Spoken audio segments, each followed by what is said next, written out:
Welcome to this edition of the Rhody Reporter. I'll be your host for the segment, Mark Zaccaria. Everyone agrees that public school teachers must be afforded a safe working environment. For years, we have heard occasional stories of lapses in discipline that have permitted students to assault teachers. There are also regular concerns over the maintenance and cleanliness of public school buildings. All that has now taken a back seat to fears over contracting COVID-19 in the classroom. A year ago, there were many unfounded fears. No one knew enough about the virus as it quickly escalated to pandemic status. So misinformation was driving behavior, whether or not that behavior was ultimately deemed appropriate. Today, we all have the experience of living through lockdowns and social distancing. There seems to be strong scientific agreement that primary and even secondary school students are not in much danger of either contracting or spreading COVID virus. Add to that the fact that public school teachers have routinely been offered the now available vaccines very near the head of the line. And nationwide, millions have been spent on school building upgrades. All this has meant that in-person classroom instruction is once again the norm in many U.S. school systems. But it's still not universal. In large urban public school systems, teachers' unions are resisting the pressure to resume teaching in person.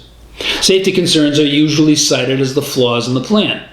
That's true in New York, Chicago, Los Angeles, Seattle, and even right here in Little Rhody.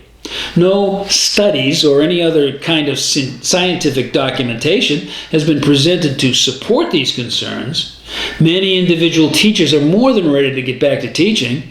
They usually remain quiet, though, because the union insists on unanimity and punishes any deviation from that standard.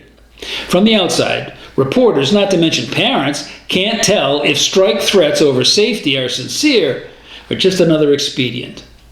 In most unionized systems, teachers get paid whether they are in class or at home on lockdown. That means union bosses regard keeping schools closed as a measurable benefit to the rank and file.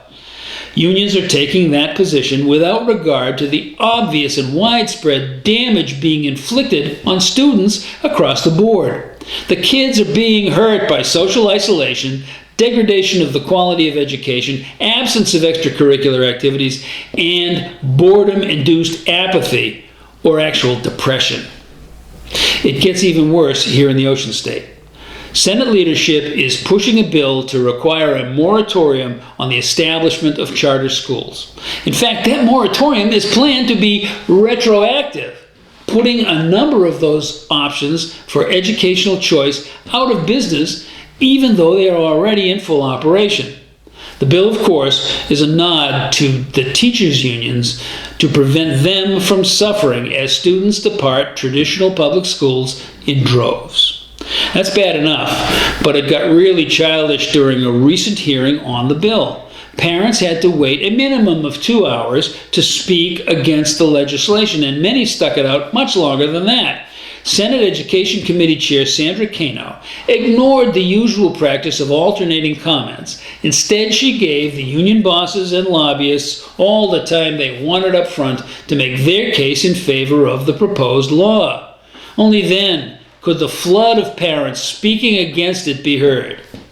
One wonders how many of the Spanish-speaking parents fully understood what was going on. So, the teachers' unions don't want their members teaching, but they don't want anyone else doing it either. And they're flexing their considerable political muscle to enforce both sides of that illogical position.